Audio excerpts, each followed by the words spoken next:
What's up, guys? New York Muscle Radio, the #1 muscle building podcast. It's your host, Anthony Bevilacqua, alongside my co-host, Big Pete Kacharian. And today we got a really special topic for you guys. We're going to be talking about, I forgot actually what we're going to talk about. Oh, we're talking about what is going to give you long-lasting results in the gym, how to stay consistent, and keys to just winning in bodybuilding overall, just winning in your physique, and how to maintain that. Because I think people think they know how to get results, but not many people can keep them. Yeah, I like this topic. It's actually a good idea because when it comes to learning about how to train and how to diet and things like that, everyone always looks for the optimal way to do it, you know? And there's definitely better ways to do it than others, but when it comes to long-term progress, I think it's more about adapting and always changing things over time. So there's a lot of things that you're going to change over time that once might have been optimal, that now you're going to have to adjust to your current situation. We'll talk more about that. Yeah, and that's a good point. It's a good way to start it. I think you got to be flexible with your approach because I think it does change over time. Yeah, and I think the people that are doing anything for long periods of time do things a little bit less traditional. And it's because they know themselves so well and they know that they have to change things. Yeah, agreed, man, agreed. So how do you want to start this today? Do you want to go back in time? And let's go back in time. I think this is a good way to start. Let's go back in time. Walks in this room, a young Pete Kacharian, thinks he's going to look like Arnold in like 12 weeks. What's the first piece of advice that you give young Pete Kacharian at 14 years old in order to have a better physique now? Like fast forward, so if we take, you get my question. I would say the first thing is, because especially if I'm talking to me directly, because I was very OCD, and I think a lot of bodybuilders and people that get into it are very OCD with like the details. Like they want to know exactly how many sets to do, how many grams of protein, all these little details. I would say don't focus on the 10%, focus on the 90%. So the 90% is doing the things that matter. So make sure you're training hard, make sure you're training consistently, make sure you're eating plenty of food. You know, you want to check the boxes of eating enough protein, you want to check the boxes of eating enough calories, but don't get OCD with the numbers. Don't get OCD with, is 5 days of training better than 4? Is 6 meals a day better than 5? Find the one that you can be the most consistent with, check off the 90% of the boxes that you need, and be consistent with it. Yeah, so let's start with the nutrition first. Let's go down that rabbit hole first. Yeah. So you just said, like, nutrition-wise, staying and making sure that you're doing, a certain amount. So let's start with that first.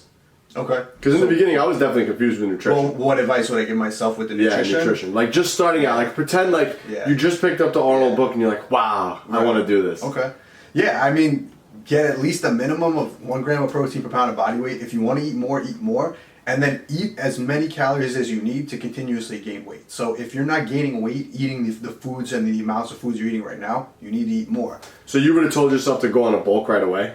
Yeah, in the beginning when I first started training, make sure you're eating enough. Yeah, I mean, it would depend. It would depend where I was starting. Me personally, well, I'm just saying, like go back into the beginning where you would start. I would start because I think that, and we've spoken about this before, so many people lack that real early time training where they focus on gaining. You know what I mean? Because a lot of people get into this and they're 150, 160 pounds. And they say, I want to gain muscle, but I also want to look good for summer. Or they'll start bulking and they'll say, okay, I want to start a cut. But you only gain 10 pounds. I would tell I started at about 130 pounds when I started like looking to get bigger. And it's not bad. You're like 150 today, so it's not bad. So I bulked up to 150, I think. In high school, I was about 130 when I started, like freshman year. By the time I graduated, I was like 165. And I really didn't go through diet phases during that time. But I probably at that time then started focusing more on, okay, now I need to improve my body composition. I would say my biggest mistake was instead of stopping at 165, 170 and worrying about body composition, I would say go all the way up to about 200 before I even considered worrying about body composition. Yeah, that's a good goal. I mean, for me, too, in the beginning, I had no idea what I was doing with nutrition. I just followed Arnold's thing. Okay, Arnold had 3 eggs in the morning, that's what I ate. And I just thought the healthier that I ate, the more muscle I would gain. And I gained 0. Like my first year of training, I'm sure my body composition changed. But I gained 0 as far as like weight on the scale. Like that first year for me was such a waste because I had no idea what I was doing nutrition wise. I initially gained pretty quick because at the time that I started bodybuilding, prior to that, I was more focused on losing body fat because when I first started, actually, I wasn't skinny. I just had a little bit of excessive body fat. I started going to the gym to get in better shape. I wanted to look good in the summer. I wanted to look good with my shirt off. So I had lost body fat initially when I first went to the gym, and I was worried about putting body fat on. But then I started saying, you know what, I want to build more muscle. So I knew I had to eat more food. So initially just starting to eat more food, I gained fairly quick. So it wasn't much of a struggle for me. But again, I always had that in the back of my mind where at a certain point, okay, I want to improve my body composition. But you know, the goal is always to build more muscle if you can. So when you start worrying about, okay, I have to diet back down, you're wasting precious time, especially early on when you could be growing. Because in the beginning, you know, you're young, just eating and training over a few years, you can make dramatic improvements to your physique. But if you start messing it up where you start going through repeated diet phases, going back and forth, you're making it a lot more difficult than it needs to be. Yeah, I made that mistake really, really badly. I feel like my first, like, those golden years, like, in the beginning, when I really messed up a lot. Like, I think training-wise, not as much. Like, now that I look back on it, like, training-wise, not as much. I basically followed Arnold's routine. And then I kind of, like, just trained pretty heavy in, like, a lot of volume. So I think for me, training-wise was okay, but I never gave my body the fuel it needed. Right. So that's why, I guess that's why, for me, the nutrition has always been so important. And that's kind of why I went more down that rabbit hole. That's why I became a nutritionist and all that other stuff, because that's just something that I was like, that was really what was lacking for me in the beginning. Like the structure of a diet. It's not that I couldn't follow it, but I had no idea. Like I had people in the gym telling me, yeah, you gotta eat sweet potatoes. And it's like, well, why? I was going to say, back then, the information was really bad. Yeah, it was. It really was. It really was. It was one of two extremes. Like you said, eat your chicken and sweet potato and grow. Yeah. Or they would tell you, okay, just eat everything in sight. You know, like you know, the old school, like, okay, you need to bulk up. You need the calories. So go eat cake, go eat this, eat dessert. And then we one or the other. So you get people either gaining nothing or people just getting very fat. Well, the one thing when we started, you had the whole thing of you have to eat every 3 hours to speed up your metabolism. That was a big thing. Mm-hmm. And no one that's not a thing anymore, but that was a thing. And it made so much sense to me. It does. It's like, okay, well, it did inherit the way that it was explained to me was, it's like throwing wood on the fire. Mm-hmm. You just throw little bits of wood on the fire and the fire just keeps burning all day. So it's okay. It's like I literally ate by the clock. Yeah. But I didn't eat enough. Oh, I did. I had like 4 ounces of chicken in a meal. It's like, that's nothing. I was not going to do anything. Yeah, I mean, and people went as crazy as eating 6, 7, 8 meals a day during that time. I never went as high as that. Yeah, I think 5 was pretty much normal for me. But now I would say I still eat. A normal day for me now, I eat about 4 meals. And that's just out of preference, but for years I did 5. And I don't think one is better than the other. I think it comes down to lifestyle. I mean, obviously when I was younger, you know, my lifestyle was a lot different than now. So for convenience purposes, a few less meals a day just makes more sense because I have more time to sit down and eat when I do, rather than every 3 hours running and getting food. But, you know, again, this is the same thing when I talk about the 90% or the 10%. You know, 90% of the equation is get your protein and get enough calories in. If you want to have 4 meals versus 5, and in the end, it's not going to make a difference. Yeah, we didn't know that then, but back then that was the thing. I'll never forget, like, worrying, like, oh, I ate at 9 o'clock. I'm in big trouble. I'm not going to be able to eat till like 2. Forget it. It's like a waste. And it was like really discouraging. Right. I feel like I made a lot of the mistakes that like a lot of the clients that comes to us make in the beginning because I didn't know. I had no idea. And I was kind of like going by what people used to say. Yeah. And that's like the worst thing you could do. It is. And I think that we've all felt victim to that at some point. You know, you have all these rules that you have to follow. And it's like you don't even know why you're following them, but just everybody follows them, so they must be true, right? So if you think... Like, I remember, like, the first year I started competing, the whole thing about you need to eat every 3 hours or else your body doesn't have enough protein and then you're going to go catabolic and things like that. I had a few instances where I was, you know, in a calorie deficit and contest prep where I couldn't get to my meal and I'm literally looking at my, you know, my watch and I'm like, fuck, it's been, you know, 3.5 hours. I'm done. I'm going to go catabolic. And, like, the amount of anxiety that gave you when you're already in a state of this not feeling good, you know, you have all this pressure and stress, it's just not necessary. And now just understanding the fact that, listen, like, your bicep's not going to fall off if it's, you know, 3.5 hours versus 3, you know? And the other thing that was big when we first started, too, was, like, post-workout recovery. Yeah, like, you got to eat a ton of food post-workout. And that's, like, further from the truth. And you got to have... But I still follow that today. I still believe that you need to... I'm hungry after I work out, so I want to eat stuff. I don't know if it's just from years of doing it. It probably has something to do with it, but I definitely, my appetite is higher post-workout, and, you know, I always feel much better after I have a good meal post-workout versus just having something light or not having a substantial meal. Yeah, agreed. So that was nutrition. And I agree with that. Yeah. I think 100% I would go back and tell myself like that. Like, you need to, again, just Focus on hitting that total number every day, and that's it. And I probably would have just told myself, like, look, keep it simple. Just focus on your protein and your calories. Yeah. Don't even worry about where the fat and where the carbs are. Not focus on at the all. just focus on the protein, No. focus on the calories, and try to gain half a pound every week, and do that till you hit 205. Yeah. Like exactly. that's what I would have. But you know what? Back then, I would have not believed myself. No, I would have been like, this guy has no idea what he's talking about. Yeah, you're telling me it's that simple? Yeah, I said that would have never worked. Like if I would have told myself that. I mean, obviously that's why we are where we are right now. Yeah. But it takes time to make those mistakes. Exactly.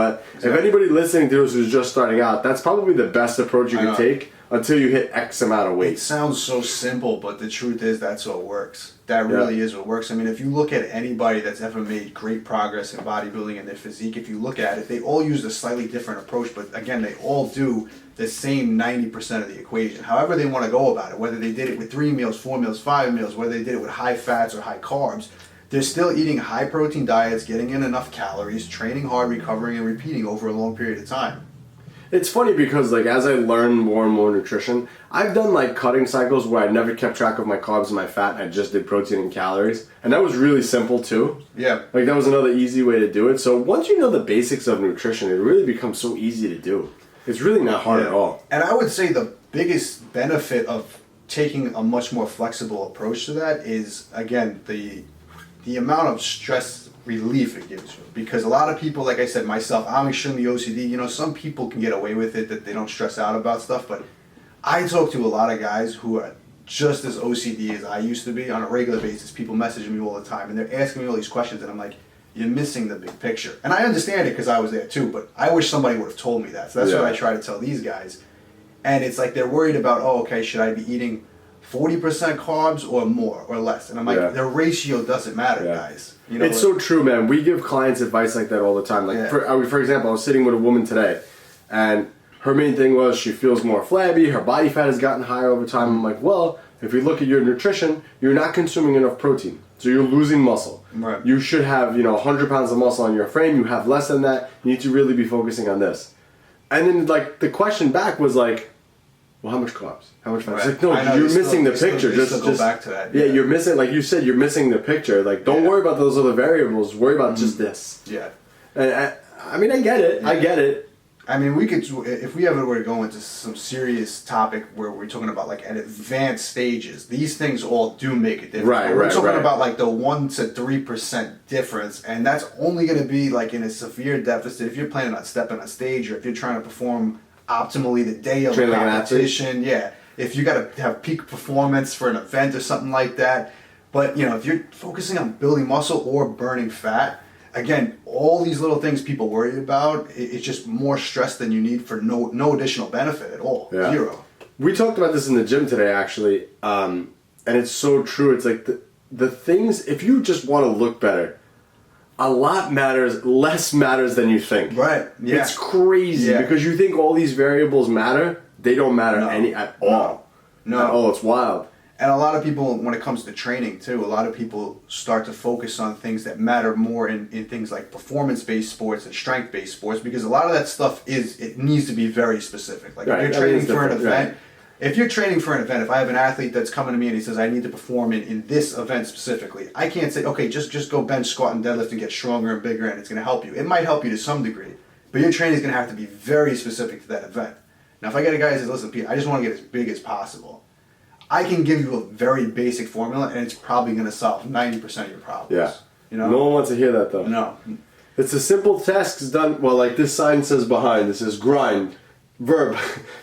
To perform repetitive tasks over and over in order to attain a goal. Like, it literally is that simple. That's it, yeah. It is that simple. Just grind it out. And, honestly, if I could go back and talk to myself, Anthony, just focus on your calories, focus on your protein, and look at the scale. Weigh yourself every day. If your weight doesn't trend up, you need to bump the calories up. Just keep doing that until you hit 205. Yeah, and you're probably already doing things right. A lot of people second guess their approach because, especially now with everything on social media, Instagram, YouTube, all these new people coming out with these crazy training methods, crazy diet methods.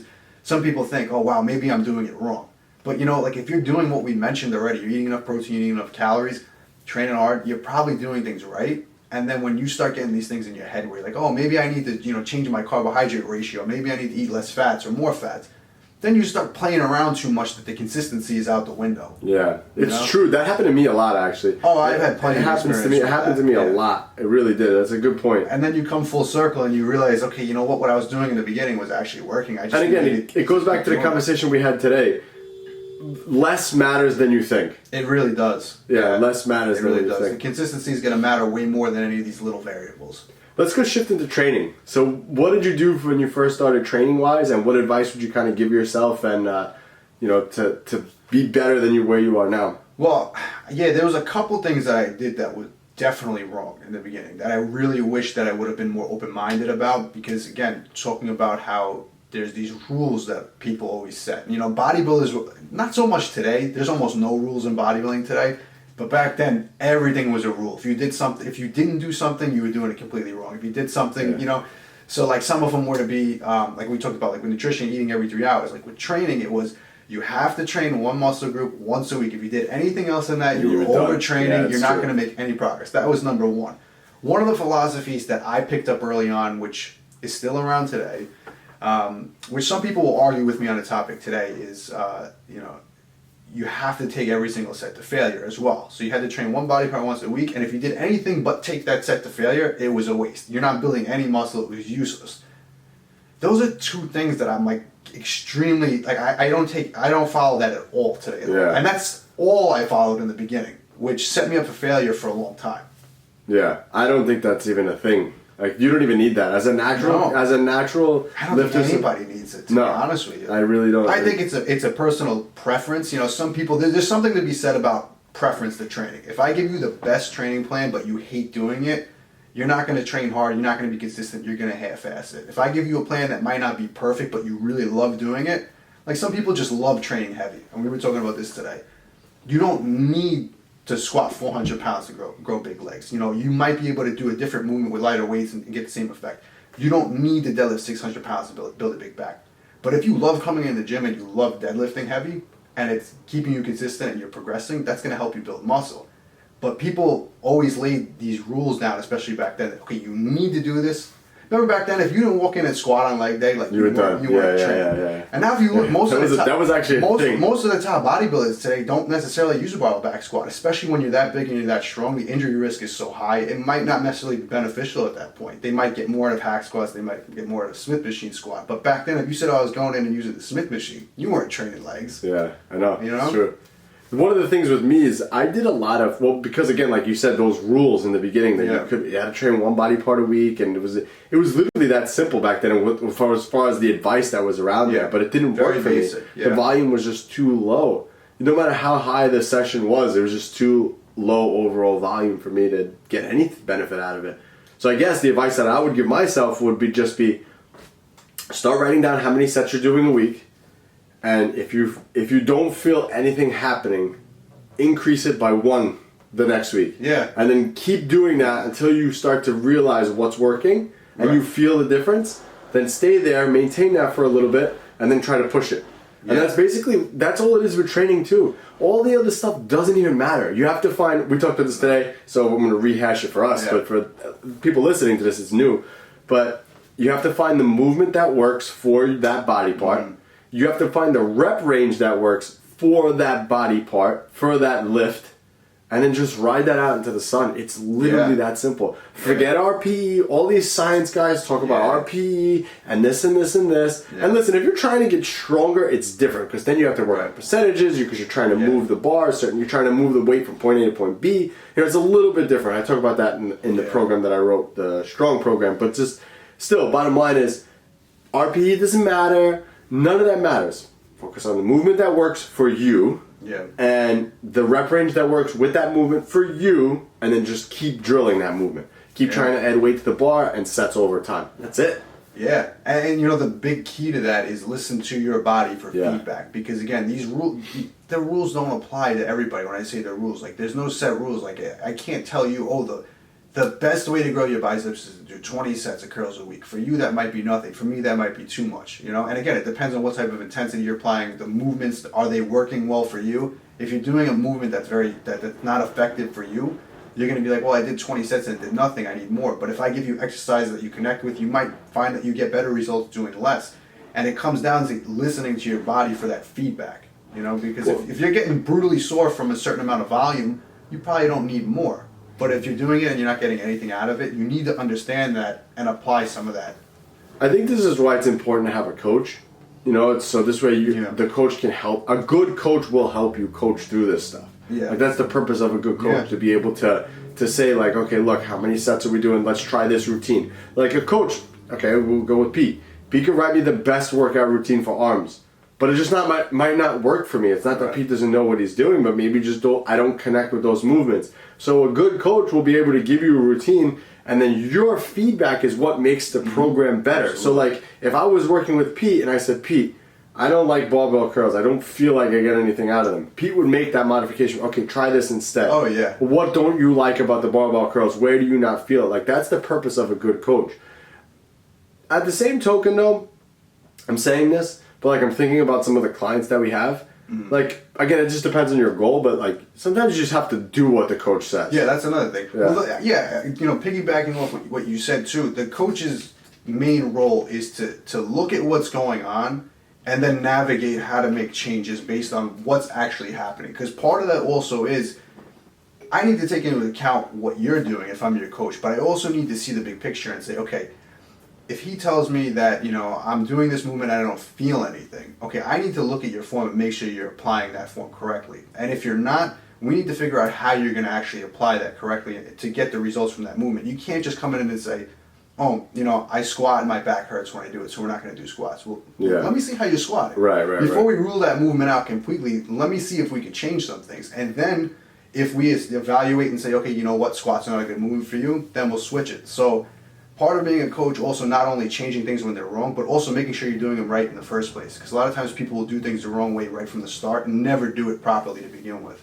Yeah, and I think that comes back to the communication with your coach and not being afraid to, like, message your coach or talk to your coach. Yeah. You know, I don't know, we have clients who, I'm sure you do, who've had, like, you know, they just never said anything. And maybe they didn't get the results they want. It's like, well, you know, I'm not a mind reader. You got to tell me. Yeah, that's one of the struggles of being a coach, too. You know, there's only so much you can take away from what your client gives you. So sometimes you have to be able to pull more out of them. Because you'll be surprised how much you can pull out of somebody that will tell you, you know, I followed the plan 100%, you know, workouts are going good. And then when you really talk to them, oh, you know what, I missed a session this day, you know, I missed a couple meals, and these things add up. They do over time, you know? Yeah, so true, man. So true. So let's go back. So now we've given ourselves the correct advice. So now how do we sustain that? How do you sustain? Patience is key. Patience is key. Back to the grind word above us. Patience is key. I can't tell you how many times I've, you know, when I was younger, I got bored of a routine or something new came out and I said, you know what, instead of low reps, I want to try high reps. Instead of, you know, straight sets, I want to try drop sets. And you never gave the initial plan enough time to work because bodybuilding is a slow process. And, you know, a lot of times you need to literally look at everything, look at the feedback over and over again just to see any type of progress being made. You know, you might get on the scale and weigh 190 pounds, and 6 months later you weigh 190 pounds, and you're like, you know what, I didn't do anything in 6 months. But then you go back to pictures, you know, you check body fat, and you know, you could see visibly, wow, I actually look like I put on 5 pounds of muscle and burned 5 pounds of body fat. You know, and if you're not paying attention to all these variables, and then you go back and look at the logbook, oh, I was squatting 300 pounds 6 months ago, now I'm squatting, you know, 350, 360 pounds, whatever it is. That's solid progress, you know, but if you're just looking at one variable, or if you're too nearsighted and, you know, you're just looking at the scale, this, that, and the other thing, you're going to think you're making no progress, and then again, your attention is going to go in all different directions. But if you just lay that plan, follow it, and then just keep looking at the numbers, keep reevaluating, check the progress, you'd be surprised how much progress you can make with a good 6 months to a year of training, let alone if you do it for 5, 6, 7, 8 years straight. Yeah, so like you said, patience, and I want to add to that. Yeah. Because the mistake that I made in the beginning was, like you said, jumping from program to program. Because I always thought the next best thing was going to give me the next best result. Yeah. So you have to kind of have patience, yes, but I think you also need to put the blinders on. And once you kind of go through that experimental phase where you kind of know what works for you, you have to be able to put the blinders on and not listen to anybody else. Yeah. It's hard, man, especially nowadays, you know, being so glued to your phone and all the advice that's out there, like, you know, you'll be in a phase where you're kind of like, oh, I'm not really feel like I'm making any progress, and then you'll see someone online who totes this wonderful thing. You're like, oh, that must be what I'm missing, and then you'll jump to that. Oh yeah. I probably feel like that's probably worse now than it was Definitely when we started. worse now because it's so accessible now. Yeah. But again, like the basics, going back to what we talked about. Now that like I know the basics, which is that basically getting in my protein, getting my calories. If I want to gain weight, making sure the scales are going up. If I want to lose weight, making sure the scale goes down. And then as far as training goes, making sure my volume is where I need it to be, and the movements that work for me. I could try that program and apply those principles to it and see if it does anything.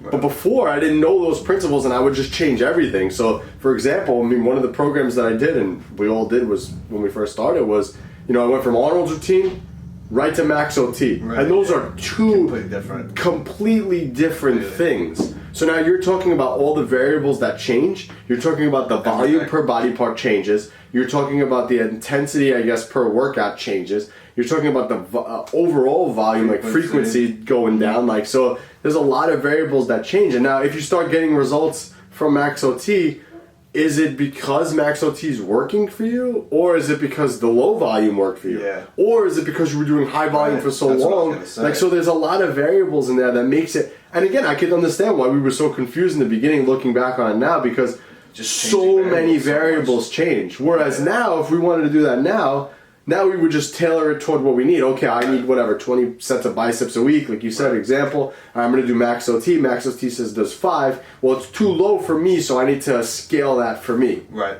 exactly. Or the frequency or whatever it is. And that comes with experience, too. You know, obviously nobody's going to understand their body 100% within the first 3 months of training. You know, not even, I'd say, the first 3 years of training. You're still learning how your body, you know, adapts and responds to certain things. But it comes down to, over time, you really have to dial into what your body's doing. And again, everybody's different. So that's why I hate when I hear these formulas, and people ask me all the time for formulas. I hate it because it's so individual. It really is. Like, you could take two separate people, same body weight, same body composition, very similar strength levels, but they might have to train drastically different to make any type of progress. The other thing that I didn't mention that I'm going to mention now because I reminded myself of it, you know, we talked about with workouts, we talked about volume and then finding the movements that work for you and the rep range that works for you. But I think that there is a hard rule when it comes to frequency. You need a minimum of 2 to 3 times per week per body part. Yeah. I think anything less than that, you're really not going to get anything out of that, especially as a natural. Nothing's going to happen. You need that frequency is very, very important. Yeah.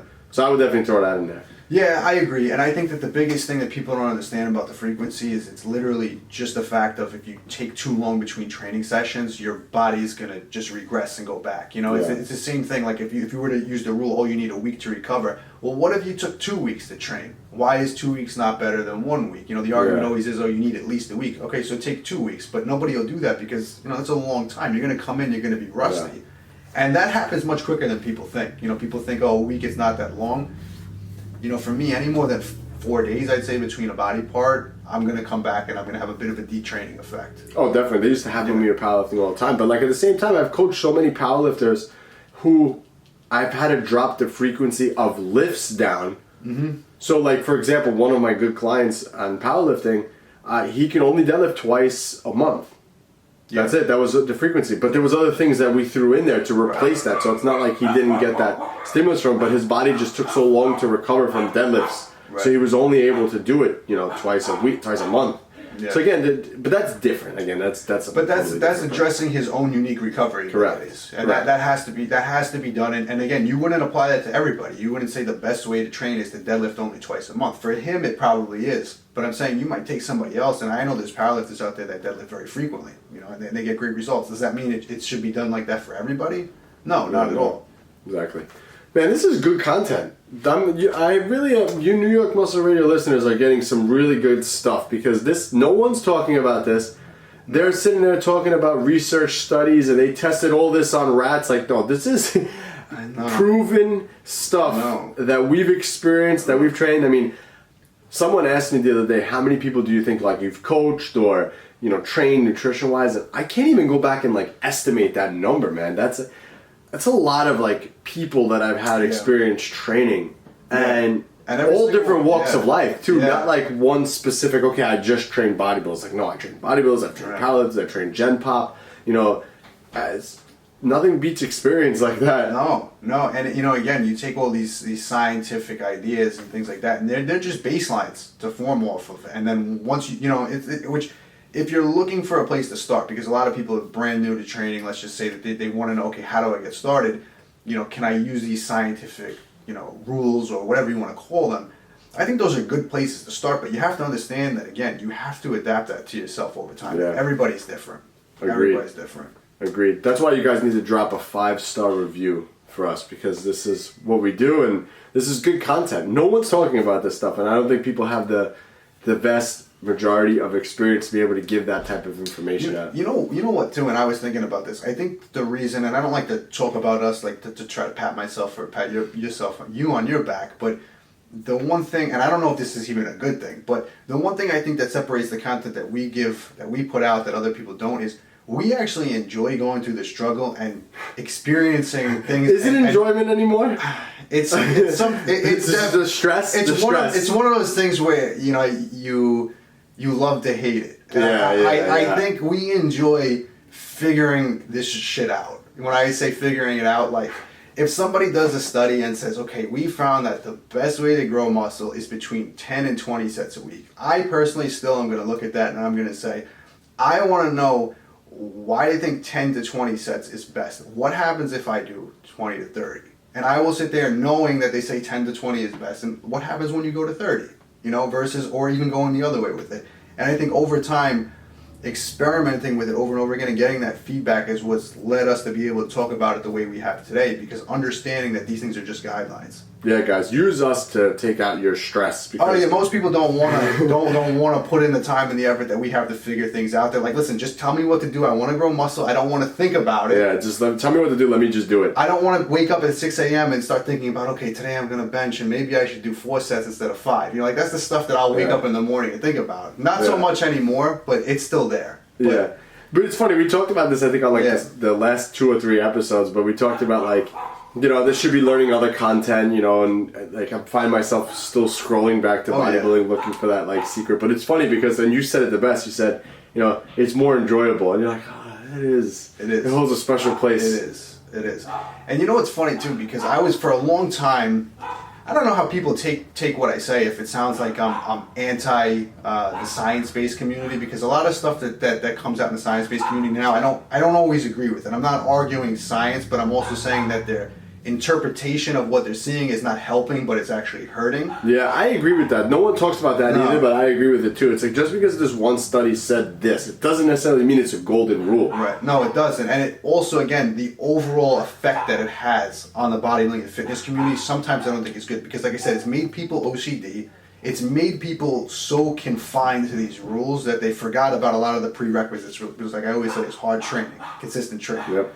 And I think that for a while, a lot of that stuff was useful. And I know it was for me, because that helped me break a lot of the bodybuilding rules in the beginning. Yeah, so when science started saying, agreed. okay, you know what? Frequency, twice a week frequency is better than once a week. That was great for me. Yeah, me too. But now it almost like the science-based community starts putting more rules on than there were in the beginning. Because now, okay, you can't do more than 20 sets a week. Oh, you can't train to failure. Or, oh, you should only train to this RPE, or you should adjust RPEs. And again, if we're talking about getting 90% of the equation done, you're going to fall in the middle of that somewhere. Be consistent with it, and you're going to get great results. Well, I love how the science community, it kind of always swings in a direction, and then it goes through phases. But I think what happens is, and this is my honest opinion, but just I think what happens is so there's all this study on high volume.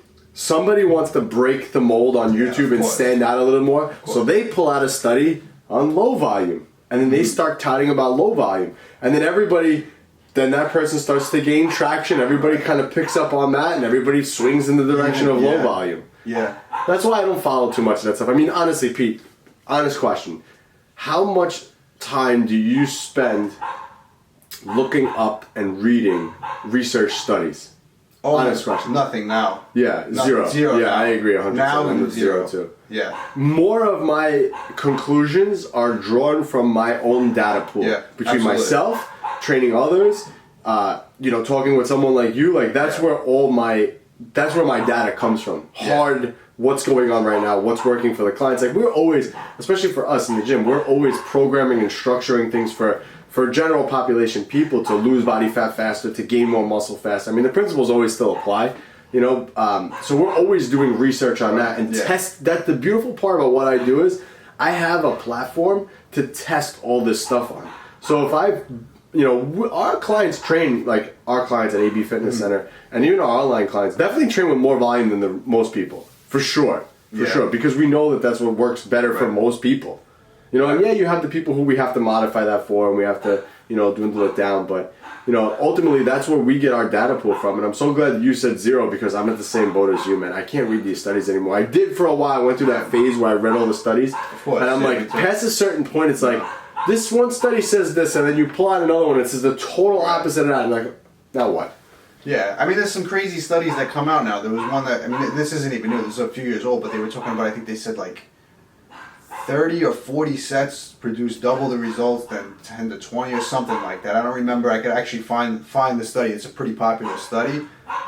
But it's like, what is that really saying at the end of the day? How many people are going to perform 40 sets of body part a week? I mean, I know me and you will, or anybody that we work with will. Yeah. But I'm saying, the people that are reading this and that are even intrigued by it are people that probably, like, listen, if you just went in the gym, trained harder, trained more consistent, you get better results than worrying over how many sets that is.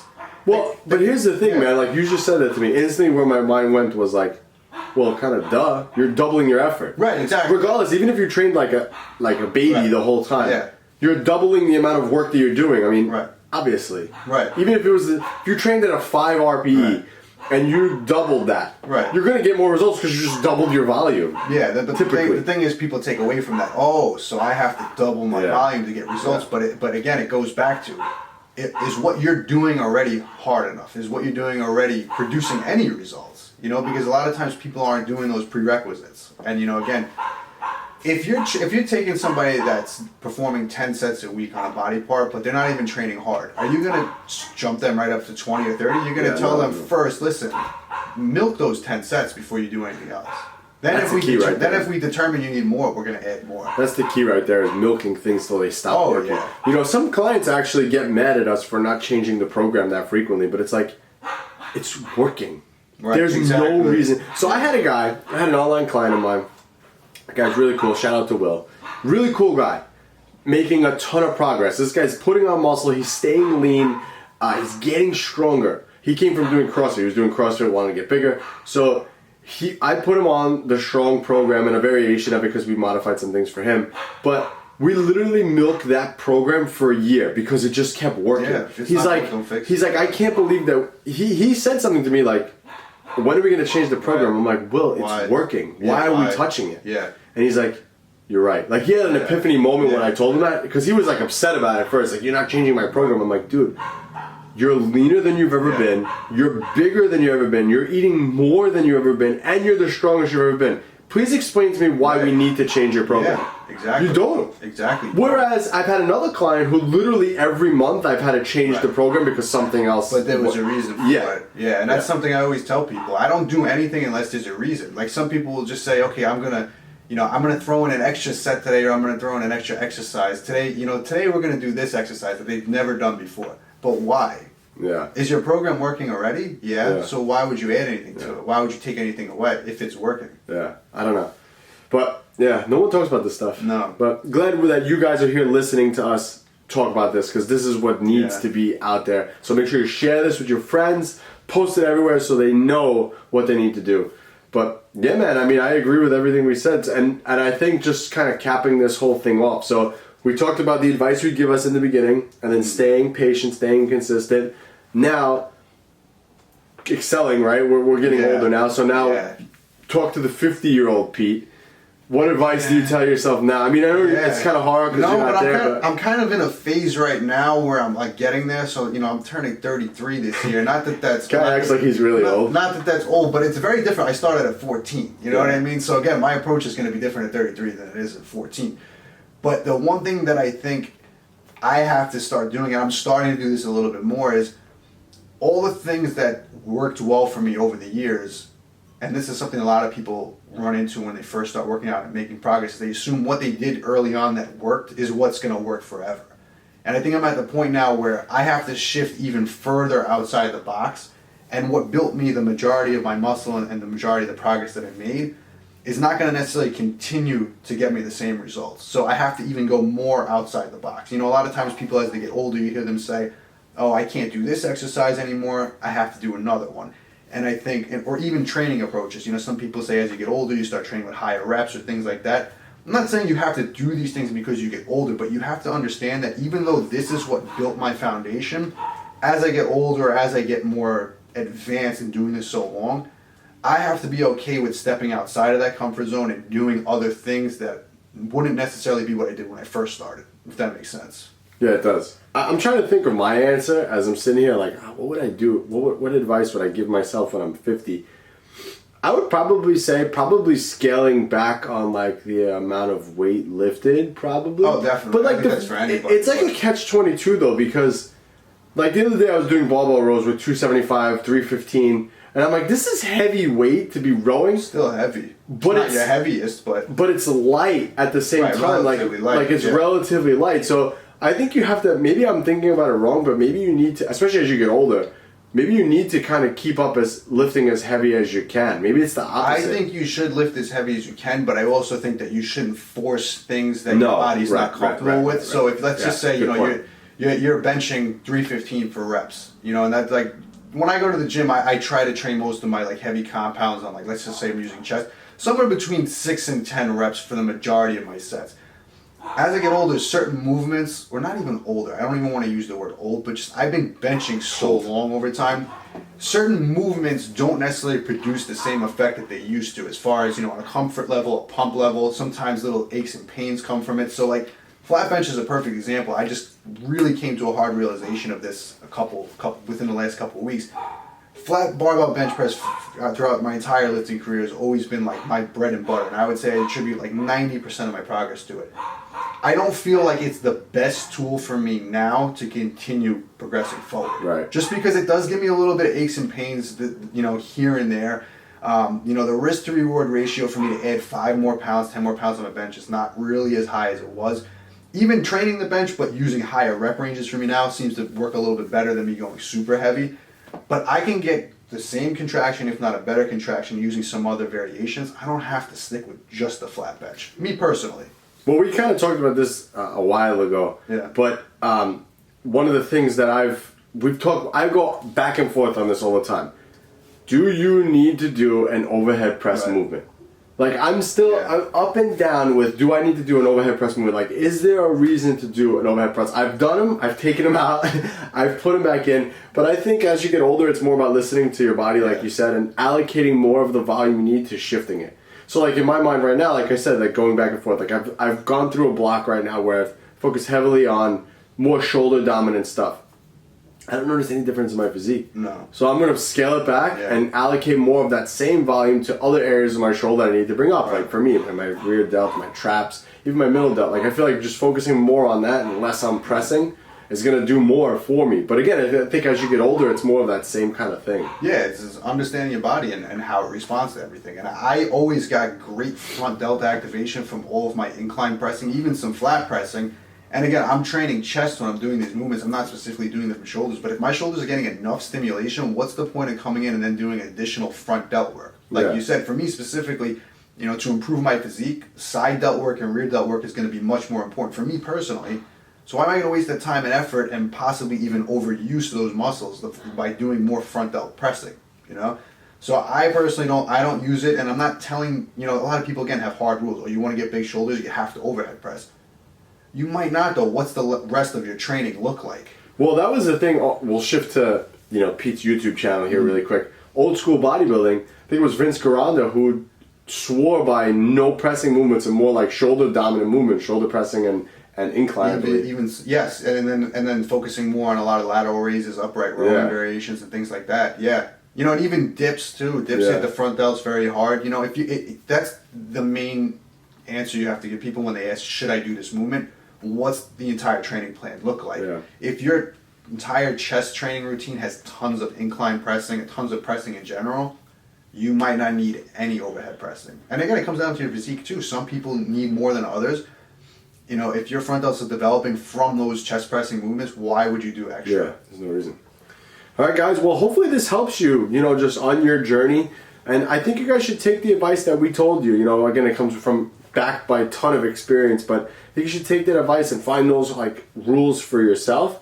Put those blinders on like we talked about and just go out there and just keep executing on that. And if you guys need any help with that, you can find us on Instagram. Pete is at Jacked and I'm at AB Fitness. Right on Instagram, you guys should message us. Let us know that you're coming from the podcast so we know that you're there. Say hi to us. We're real people. We like to have conversations with you guys. So definitely reach out to us and message. We appreciate those messages a lot. And we've gotten a lot of feedback, man. I mean, the Liver King episode we just did, people gave us a ton of feedback on that. They loved hearing that stuff. So definitely got to do more of that. Yeah, I mean, I'm always down to talk bodybuilding. I mean, it's I think you say you're down to talk about Liver King. No, I mean, Liver King was interesting. I always like to talk about what's going on in the bodybuilding industry too, because it always amazes me how it shifts, you know, through different phases. We have a crazy like era right now for the bodybuilding community. And when I say crazy era, it's always been different phases. You know, I would say when we first started, it was like the hardcore bodybuilder era.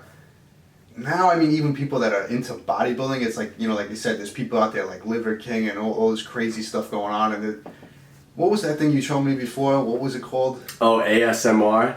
You know, and I just learned about this today, guys. So if this has been around for a while. So if you guys don't know what that is, it's basically people on YouTube who video themselves eating certain things and all you hear is them like chewing or drinking.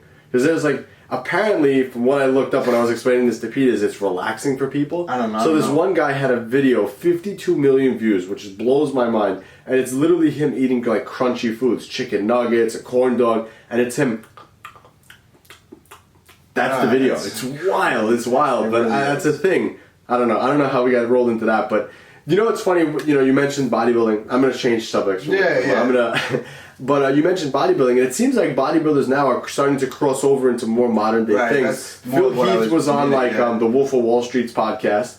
Ronnie Coleman was on Bradley Martin's podcast. I know Bradley Martin's in the fitness industry, but his audience for his podcast is not in the fitness industry typically. He interviews like porn stars and other things like that on there too. So these bodybuilders nowadays are starting to break out of the bodybuilding world but I think that's a good thing because I think bodybuilding and other things need to come together in order to expand. Because bodybuilding is very niche. Fitness itself is very niche. It's very small. It's a very small like sub-market of everything. Fitness is very broad. Right. So I think that bodybuilding needs to come more like mainstream, you know, and it hasn't yet. It hasn't. It's definitely gotten better, but it hasn't to the level where it should be. No. And I think that it's good and it's bad because I think bodybuilding has always deserved a bit more of mainstream recognition. But I think now, too, the crossover between bodybuilding and fitness is very blurred. And I think people don't really distinguish between the two of them anymore. Yeah. And your approach to fitness and your approach to bodybuilding are two very different things. And a lot of people are getting caught up, you know, being confused with that. And I think if I want to look like a bodybuilder, oh, maybe I need to eat like Liver King, you know, and vice versa. They're very, very confused. And then you have people coming out there with all this health stuff, and their main goal is, I want to look, you know, more muscular, I want to look leaner, and they're worried about, should I do the carnivore diet, the keto diet, this, that, and the other thing, or should I do a vegan diet? Yep. And you got to understand that, you know, while you can be healthy and you should be healthy as a bodybuilder, there's two different approaches to looking and performing at your best versus, you know, trying to be the most health conscious. And again, people start worrying about things that don't matter. I can't tell you how many times, we were just talking about this today, people were asking me, you know, does white bread bother your GI tract, this, that, and the other thing? And I'm like, I eat white bread all the time, and I'm not worried about it because it doesn't bother my stomach. You know, so again, like a lot of people are on the whole milk thing or the raw milk thing now. Yeah, that's they're worried about what type of milk you're drinking. I mean, guys have been building muscle drinking regular milk for how long? Yeah, they drank raw milk in the beginning, but they had no choice. They stopped building muscle when you started having pasteurized milk, and there's a lot of things. You know, listen, you want to be healthy, you should be. You know, you should focus on your health, and you should focus on your own individual body response to everything. If a food doesn't agree with your body, don't eat it. You know, but understand that, you know, there's bodybuilding and then there's health, and you can have a blend of both, but don't get confused with the two because a lot of people confuse them. All right, guys. I think we're gonna end it off with one of those Peteisms. That was a Peteism right there. That was it for today. Yeah. That was it. That was my gem. I'm finished. That's it. I only get about one good one a day, and that was it. All right, guys. Pete and Anthony, New York Muscle Radio. Follow us on Instagram. 5-star review. Click the link below to purchase our stuff and support the channel. And we'll catch you guys on the next one. Peace. Fucking dog, man. I know the whole time.